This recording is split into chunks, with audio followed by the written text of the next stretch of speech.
Hi hello friends, ಎಲ್ಲರೂ ಹೇಗಿದ್ದೀರಾ? ಚೆನ್ನಾಗಿದ್ದೀರಾ? ನಾನು ಚೆನ್ನಾಗಿದ್ದೀನಿ, ನೀವು ಚೆನ್ನಾಗಿದ್ದೀರಾ ಅಂತ ಅನ್ಕೊತಿದ್ದೀನಿ. ಇವತ್ತೇನು ರೆಸಿಪಿ ಮಾಡ್ತಾ ಇದ್ದೀನಿ ಅಂದರೆ, ಯಾವಾಗಲೂ ಒಂದೇ ಥರ ಪಲ್ಯ ಮಾಡಬಾರ್ದು. ಒಂದೊಂದು ಟೈಮ್ ತರಕಾರಿ ಇರುತ್ತೆ, ಇಲ್ಲ ಆದರೂ ಮನೇಲಿ ಏನಿರುತ್ತೋ ಅದನ್ನು ಮಾಡಬೇಕಲ್ವ. ಹಾಗಾಗಿ ಮನೇಲಿ ಏನಿಲ್ಲ ಅಂದರೆ ಒಂದು ಸೌತೆಕಾಯಿ ಇದ್ದರೆ ಮನೆಯಲ್ಲಿ ರೊಟ್ಟಿ ಜೊತೆಗೆ ಚಪಾತಿ ಅನ್ನಕ್ಕೆ ನೆಂಚ್ಕೊಳ್ಳೋಂಗೆ ಅಂದರೆ ನನ್ನ ಫ್ರೆಂಡ್ ಮನೆ, ಅವ್ರು ಬ್ರಾಹ್ಮಿಣ್ಸು. ಹಾಗಾಗಿ ಅವ್ರ ಮನೇಲಿ ನಾನು ತಿಂದಿದ್ದೀನಿ ಈ ಪಲ್ಯನ. ಹಾಗಾಗಿ ಅವ್ರು ಮಾಡೋ ವಿಧಾನದಲ್ಲಿ ಇವತ್ತು ಮಾಡೋದು ಸ್ವಲ್ಪ ವೆರೈಟಿ ಇರುತ್ತಲ್ವ ಅನ್ನೋದಕ್ಕೋಸ್ಕರ ಮಾಡೋಣ ಅಂತ. ಹೇಗೆ ಮಾಡೋದು ಅಂತ ತೋರಿಸ್ತಿದ್ದೀನಿ. ಸೌತೆಕಾಯಿ ಖಾರ ಸಳ್ಳಿ ಅಂತೇಳಿ ತುಂಬ ಚೆನ್ನಾಗಿರುತ್ತೆ. ಬನ್ನಿ ಹೇಗೆ ಮಾಡೋದು ಅಂತ ತೋರಿಸ್ತೀನಿ. ಮೊದಲಿಗೆ ಸೌತೆಕಾಯಿನ ಹೆಚ್ಕೊಂಡು ಇಟ್ಕೊಂಡಿದ್ದೀನಿ. ಇದನ್ನು ನಾನು ಸಣ್ಣಕ್ಕೆ ಕಟ್ ಮಾಡೋದು ತೋರಿಸ್ತೀನಿ.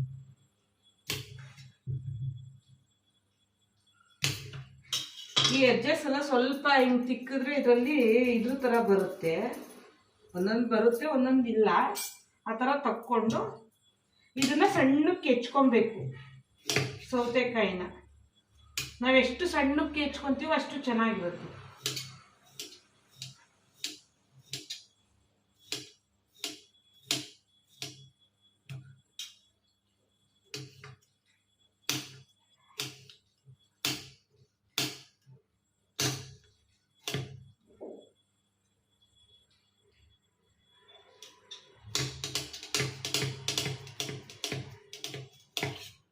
ತುರ್ಕೊಳ್ಳೋದು ಬೇಡ, ಇದನ್ನ ಈ ರೀತಿ ಹೆಚ್ಕೊಳ್ಳೋಣ.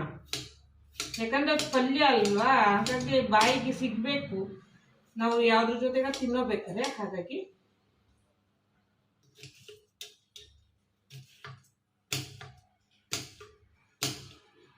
ಸಿಪ್ಪೆನೂ ತೆಗಿಯೋದು ಬೇಡ, ಯಾಕಂದ್ರೆ ಇದು ಎಳೆದಿದೆ. ಹಾಗಾಗಿ ನಾನು ಸಿಪ್ಪೆ ತೆಗಿತಿಲ್ಲ. ಸಿಪ್ಪೆ ಬೇಡ ಅನ್ನೋದು ಬೇಕಾದ್ರೆ ಸಿಪ್ಪೆನ ತುರ್ಕೊಬೋದು, ತುರ್ದಿ ತೆಗಿಬೋದು ಅದನ್ನ.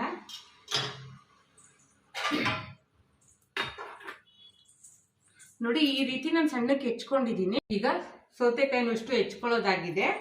ಇದಕ್ಕೆ ನಾನು ಉಪ್ಪನ್ನು ಬೆರೆಸಿ ಇಡ್ತೀನಿ. ಸ್ವಲ್ಪ ಇದಕ್ಕೆ ಎಷ್ಟು ಬೇಕೋ ಅಷ್ಟು ಉಪ್ಪು ಹಾಕ್ತಿದ್ದೀನಿ. ನೋಡಿ, ಉಪ್ಪು ಹಾಕಿ ಈಗ ಮಿಕ್ಸ್ ಮಾಡಿ ಇಟ್ಬಿಡೋದು.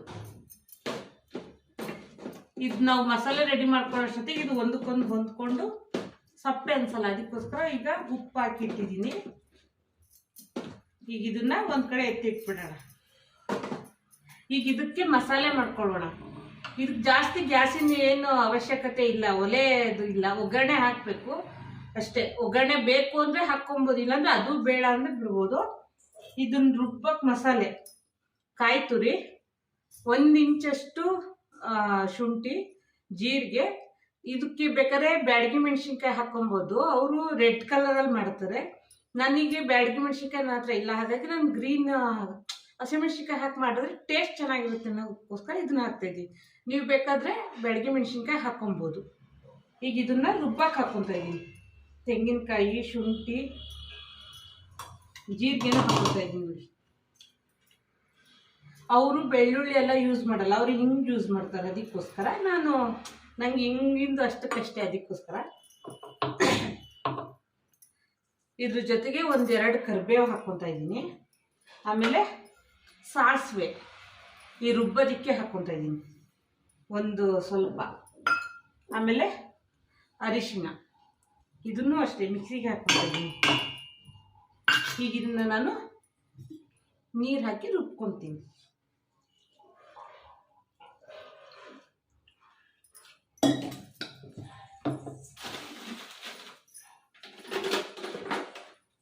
ಈಗ ನಾನು ಮಸಾಲೆ ರುಬ್ಕೊಂಡಿದ್ದೀನಿ. ನೋಡಿ, ತುಂಬಾ ನೈಸಾಗೂ ರುಬ್ಕೊಂಡಿಲ್ಲ, ತುಂಬಾ ತರ್ತರಿಯಾಗೂ ರುಬ್ಬಿಲ್ಲ, ಒಂದು ಮೀಡಿಯಂ ಥರ ರುಬ್ಕೊಂಡಿದ್ದೀನಿ.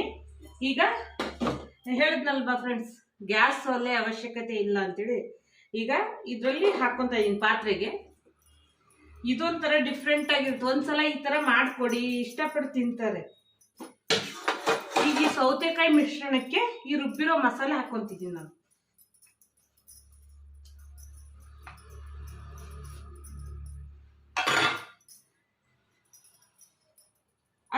ಬ್ಯಾಡಗಿ ಮೆಣಸಿನ್ಕಾಯಿ ಹಾಕಿದ್ರೆ ಅದು ಕೆಂಪು ಖಾರ ಇರುತ್ತಲ್ಲ, ಅದೊಂಥರ ಡಿಫ್ರೆಂಟ್ ಆಗಿರುತ್ತೆ. ಇದು ಒಂಥರ ಚೆನ್ನಾಗಿರುತ್ತೆ.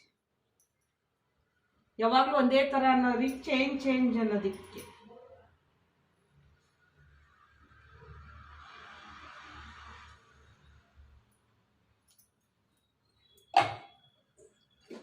ಇದನ್ನ ನಾನು ಸ್ವಲ್ಪ ಮಿಕ್ಸ್ ಮಾಡ್ಕೊತೀನಿ.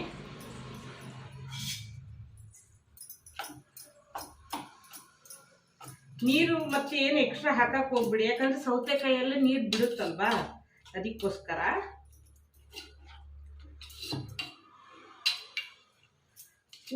ಉಪ್ಪೊಂದು ನೋಡ್ಕೊಳ್ಳಿ, ಖಾರ ಅಂತೂ ಇದ್ದೇ ಇರುತ್ತೆ, ಯಾಕಂದ್ರೆ ನಾವು ಮೆಣಸಿನ್ಕಾಯಿ ಹಾಕಿರೋದ್ರಿಂದ ಖಾರ ಇದ್ದೇ ಇರುತ್ತೆ. ತುಂಬಾ ರುಚಿಯಾಗಿರುತ್ತೆ ಇದು. ಈಗ ಇದಕ್ಕೆ ನಾನು ಒಗ್ಗರಣೆ ಹಾಕ್ತೀನಿ, ಮತ್ತು ಸ್ವಲ್ಪ ಕೊತ್ತಂಬರಿ ಸೊಪ್ಪು ಹಾಕ್ತಾ ಇದ್ದೀನಿ.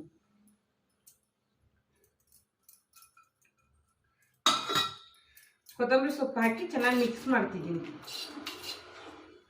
5 ನಿಮಿಷದೊಳಗೆ ಫಟಾಫಟ್ ಎಲ್ಲ ಜೋಡಿಸಿ ರೆಡಿ ಇಟ್ಕೊಂಡ್ರೆ 2 ನಿಮಿಷ 3 ನಿಮಿಷದೊಳಗೆ ರೆಡಿ ಆಗುತ್ತದೆ.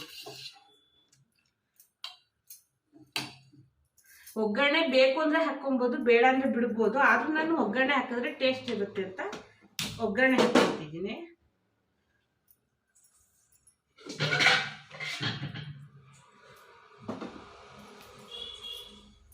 ಯಾಕಂದ್ರೆ ಸಾಸಿವೆ ಹಾಕಿ ರುಬ್ಬಿದ್ದೀವಲ್ವ, ಅದಕ್ಕೋಸ್ಕರ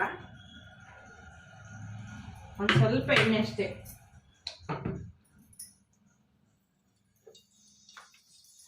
ಮನೇಲಿ ಈರುಳ್ಳಿ ಇಲ್ಲ ಅಂದ್ರು ಬೆಳ್ಳುಳ್ಳಿ ಇಲ್ಲ ಅಂದ್ರು ನಡೆಯುತ್ತೆ. ನೋಡಿ ಎಷ್ಟು ಬೇಗ ಆಯ್ತು, ರೆಡಿ ಆಯ್ತು ಈ ತರ ಪಲ್ಯ. ಸೌತೆಕಾಯಿ ಜಾಸ್ತಿ ಇದ್ರೆ, ಜಾಸ್ತಿ ಜನ ಇದ್ದರೆ ಇದನ್ನೇ ಸ್ವಲ್ಪ ಜಾಸ್ತಿ ಹೆಚ್ಚಾಕೊಂಡು ಮಾಡ್ಕೊಬೋದು, ತುಂಬಾ ಟೇಸ್ಟ್ ಆಗಿರುತ್ತೆ.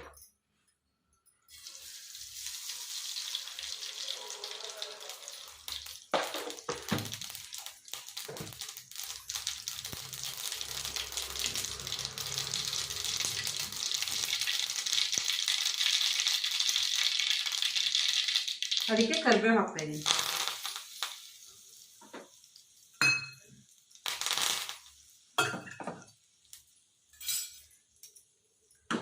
ಈಗ ಈ ಮಿಶ್ರಣ ನಾನು ಒಗ್ಗರಣೆ ಹಾಕ್ತಾ ಇದ್ದೀನಿ. ಇದಕ್ಕೆ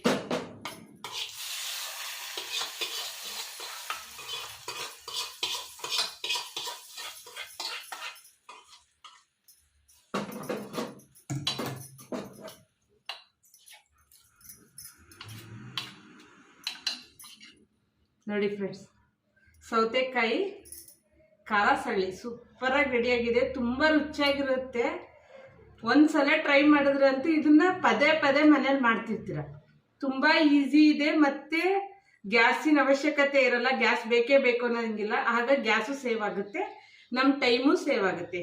ತಕ್ಷಣ ಮಾಡ್ಬೋದು. ಇದು ಪಲ್ಯ ಥರನೂ ಮಾಡ್ಕೊಬೋದು, ಅನ್ನಕ್ಕೂ ಕಲ್ಸ್ಕೊಂಡು ತಿನ್ಬೋದು, ಎಲ್ಲದಕ್ಕೂ ಕಾಂಬಿನೇಷನ್ ಆಗುತ್ತೆ. ಈ ವಿಡಿಯೋ ಇಷ್ಟ ಆದರೆ ಲೈಕ್ ಮಾಡಿ, ಶೇರ್ ಮಾಡಿ, ಕಮೆಂಟ್ ಮಾಡಿ, ಹಾಗೆ ಸಬ್ಸ್ಕ್ರೈಬ್ ಆಗಿ ಫ್ರೆಂಡ್ಸ್. ಹೇಗಿತ್ತು ಅಂತೇಳಿ ಕಮೆಂಟಲ್ಲಿ ತಿಳಿಸಿ. ಬಾಯ್.